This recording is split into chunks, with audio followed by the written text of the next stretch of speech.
Bonjour à tous et bienvenue sur la chaîne Bébésaurus. Alors aujourd'hui on va repartir sur une nouvelle vidéo. Donc avant de commencer cette vidéo, je tenais vraiment à vous remercier pour tous vos abonnements, vos likes, vos commentaires. N'hésitez pas vraiment à nous dire ce que vous voulez comme prochaine vidéo. Abonnez-vous, commentez, partagez, allez sur nos réseaux. Votre soutien est hyper important pour nous. Donc aujourd'hui, on va attaquer une vidéo sur un varan mythique en terrariophilie. Le varan de Kimberley, c'est un petit varan australien qui est vraiment génial, facile à élever, de toute beauté.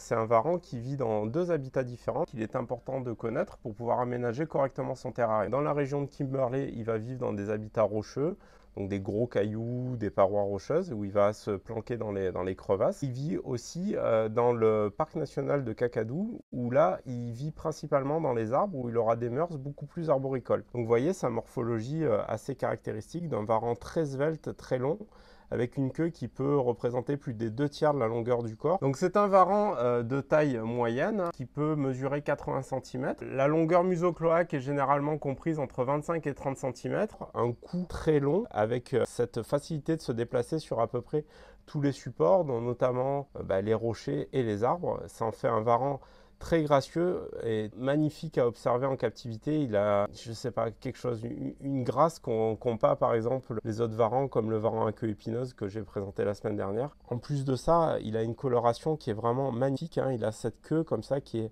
annelée de noir et blanc. Il a ses bandes d'ocelles sur un fond un peu bordeaux. Cette gorge vraiment blanc-jaune avec ses lignes noires derrière les yeux. Je le trouve vraiment magnifique. C'est un lézard fascinant, s'élève très bien en terrarium. Enfin, vraiment génial, quoi. Autre caractéristique de ce varan, c'est son caractère très doux. Il est très facilement manipulable, aussi bien juvénile qu'adulte. Très svelte et rapide lorsqu'il chasse. Lors de la manipulation, il peut être très calme, hein. Autre caractéristique de ce varan, la présence de cette langue bifide. Ce varan a aussi un odorat, comme la plupart des varans, très développé, ce qui va lui permettre de trouver les œufs enterrés. Donc là, on a la chance en ce moment d'avoir des spécimens nés en élevage en France. En termes de longévité, on n'a pas beaucoup de recul là-dessus, mais a priori, il doit vivre au moins 20 ans, voire plus, hein. Il grandit relativement vite, c'est-à-dire qu'en l'espace de 3-4 ans, vous aurez quand même des spécimens adultes qui seront prêts à se reproduire. Ce sont des jeunes qu'on élève ensemble depuis le début, donc là, on surveille quand même parce qu'ils ont une propension au cannibalisme, c'est-à-dire que s'il y a des individus qui grossissent plus vite, ils n'hésitent pas à avaler leur petit frère.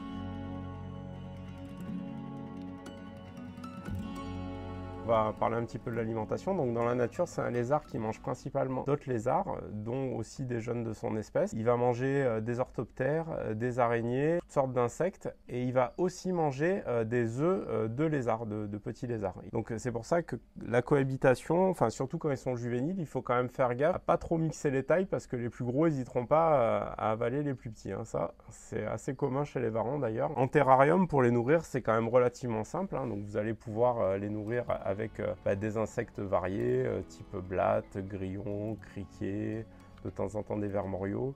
Vous pouvez donner des petits morceaux de souriceaux, voire des souriceaux adultes. Pareil, toujours pareil, attention à l'obésité avec les varans, hein. Il faut vraiment plutôt privilégier les insectes plutôt que des souris à chaque repas. L'idéal étant de varier au maximum. Vous pouvez aussi donner des insectes que vous allez récupérer dans la nature à la belle saison, ou alors des araignées que vous allez trouver un peu partout dans la nature, hein. Il ne faut pas hésiter. C'est des varans qui ont un régime alimentaire très varié, comme beaucoup de varans d'ailleurs. Donc c'est un varan qui est devenu relativement courant en élevage. Il y a quelques années, c'était vraiment le Graal, impossible à trouver. Il s'est rapidement répandu grâce justement à sa prolificité, c'est-à-dire que c'est un varan qui peut pondre jusqu'à 6 fois par an en faisant une moyenne de 8 à 12 œufs par ponte, ce qui est pas mal, hein. Donc certaines femelles peuvent produire jusqu'à 60 jeunes à l'année. En milieu naturel, il y a des saisons marquées. Il va y avoir une courte saison sèche qui va durer à peu près 2 mois. Pendant laquelle les varans seront peu actifs, hein, parce que les conditions de vie seront plus difficiles, donc ils vont rester cachés dans les rochers et laisser passer cette période difficile. Une saison humide qui dure 2-3 mois qui va être plus faste, hein, donc là généralement c'est à cette période-là dans la nature qu'ils se reproduisent. Ils se reproduisent moins fréquemment dans la nature qu'en élevage. Tout ça parce qu'en fait, dans la nature, les conditions de survie sont plus difficiles qu'en élevage où ils ont les conditions de température, d'humidité et surtout de nourriture abondante, chose qu'ils n'ont pas forcément tout le temps dans la nature. Comme je vous en ai parlé la semaine dernière pour le varan à queue épineuse, il ne faut pas hésiter à faire une saison, surtout s'ils sont un peu obèses, un petit peu plus chaude et sèche pour que votre animal puisse perdre du poids. Parce que ce qui est important avec les animaux ectothermes, pour qu'ils puissent perdre du poids, il faut que leur métabolisme fonctionne de manière accélérée et pour ça, il faut que la température dans le terrarium soit assez élevée pour qu'ils puissent puiser dans ses réserves pour perdre du poids. Ça, c'est une petite notion qui est quand même assez importante pour les varans, mais aussi pour d'autres animaux qui vivent dans des conditions un peu similaires.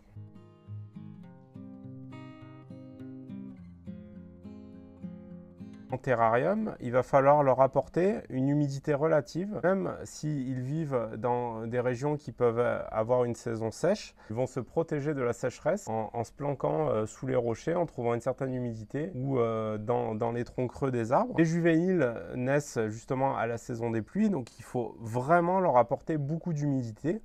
Donc pas hésiter à les vaporiser tous les jours, hein. Ça c'est un truc qu'on fait quotidiennement et on garde toujours une partie du substrat humide. Donc ça évite à la fois qu'ils perdent des bouts de queue à cause de problèmes de mue qui font un garrot au niveau de la queue ou des doigts. Et de déshydratation aussi, hein, ils ont vraiment besoin de beaucoup d'humidité. Et idem pour les adultes, hein, les conditions de vie sont quand même meilleures lorsqu'ils ont un coin humide dans le terrarium. Je vais vous montrer un petit peu l'équipement qu'il faut pour les élever parce qu'il y a quand même certaines spécificités à cette espèce. Donc allez, on est parti.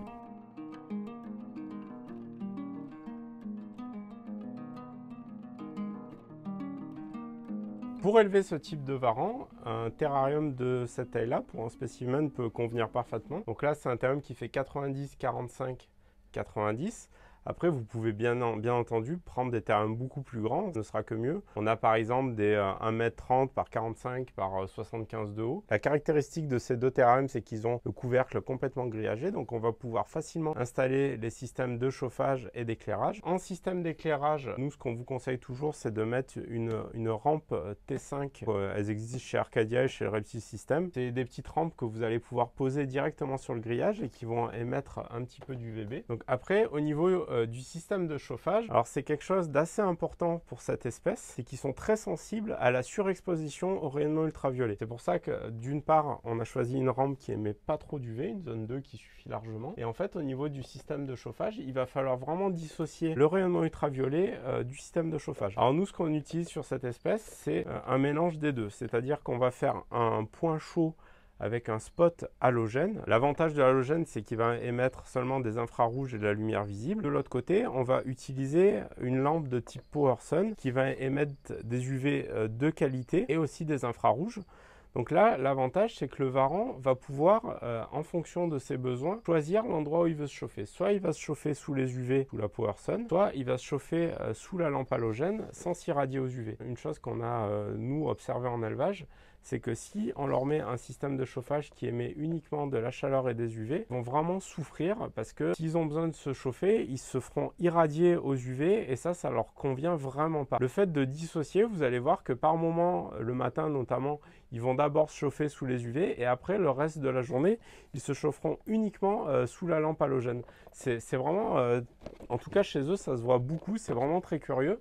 Et, enfin, c'est pas curieux, ça a été prouvé par Ferguson. Beaucoup de lézards étaient capables de détecter les rayonnements ultraviolets et de s'UV-réguler, c'est-à-dire de s'y exposer uniquement quand ils en ont besoin, comme ils sont capables de se thermoréguler. En fait, cette notion-là est vraiment importante à prendre en compte en terrarium. Et en tout cas pour le varan gluarti, c'est plus important que tout. Donc du coup, ce qu'il faudra faire, c'est vraiment dissocier les deux systèmes de chauffage en les mettant par exemple côte à côte. Donc l'animal pourra se mettre soit sous la lampe halogène, soit sous la lampe UV. Il y aura quand même le gradient thermique dans le terrarium où l'animal pourra se mettre au point chaud ou au point froid. En termes de substrat, il va falloir mettre un substrat que vous allez pouvoir humidifier et qui ne va pas moisir quand vous allez l'humidifier. Donc vous avez plusieurs possibilités. C'est soit vous pouvez faire un mélange de tourbe de coco et de sphaigne, surtout quand ils sont juvéniles, parce que là il va falloir vraiment le garder très humide. Adulte, beaucoup d'éleveurs utilisent ça, c'est les sols de type argileux. Alors, j'ai vu dans les commentaires de la semaine dernière que vous me dites que oui, les sols argileux, ils sont très poussiéreux. C'est vrai, ils sont très poussiéreux lorsqu'ils sont secs. C'est pour ça qu'il ne faut pas hésiter à les vaporiser. Ces sols argileux, on les utilise, mais en les vaporisant quand même quotidiennement, justement pour retenir la poussière, et surtout, on les utilise parce qu'ils sont capables d'emmagasiner l'humidité, qui est vital pour ce genre d'animaux. Au niveau des substrats, plusieurs marques proposent justement ce type de sable argileux. Donc on avait Zoomed avec l'excavator, on a Trixie avec leur sable argileux, on a Lucky Reptile avec leur Desert ou Sandbedding, c'est toujours pareil, ce sont des sables argileux. Pour les juvéniles, vous pouvez faire un mélange justement d'humus de coco. Enfin, humus de coco, en fait, c'est de la fibre de coco très fine. Donc ça se vend soit en sachet décompressé, soit en bloc compressé, qu'on va mélanger avec de la sphène, soit décompressé, soit compressé, comme dans ce cas-là. Donc vous remettez de l'eau et puis ça vous fait une sorte de mousse de ce type-là. Vous voyez, quand elle est décompressée et qui garde vraiment bien l'humidité. Ça, c'est vraiment génial justement pour garder l'humidité dans un terrarium, surtout pour des juvéniles qui en ont besoin. Donc au niveau de l'installation du chauffage, donc vous allez utiliser des dômes. Alors il y a plein de marques qui proposent des dômes avec des qualités différentes. Des cloches que vous allez simplement poser sur le toit de votre terrarium et dans lequel vous allez visser les ampoules. Ce sont des ampoules standards avec des culots E27. Il faut juste utiliser le dôme adapté au wattage de la lampe, c'est tout. N'hésitez pas à fournir un maximum de décors pour enrichir son terrarium. Donc vous avez les branchages de type liège qui seront justement adaptés dans les terrariums tropicaux humides.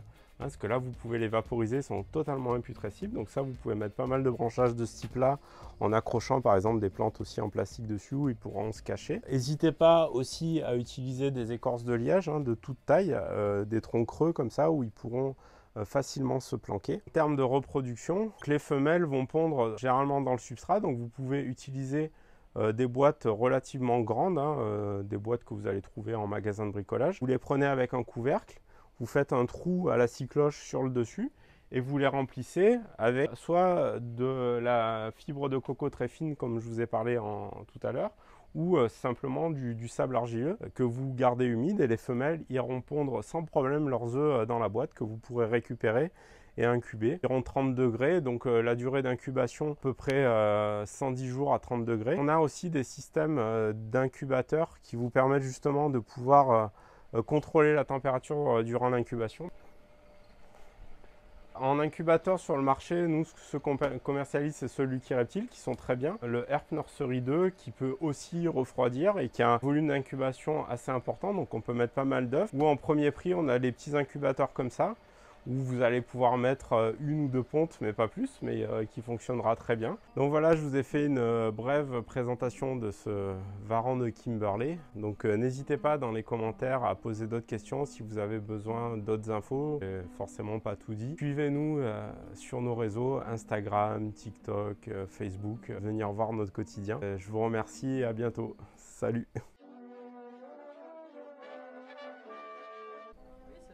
Non, c'est nul. On pourra mettre Mozart en musique? Je suis pas sûr. Pourquoi? Je vais faire ça. Bah Mozart il est mort depuis longtemps, même si c'est très triste. Ouais, un peu mieux. Voilà ce...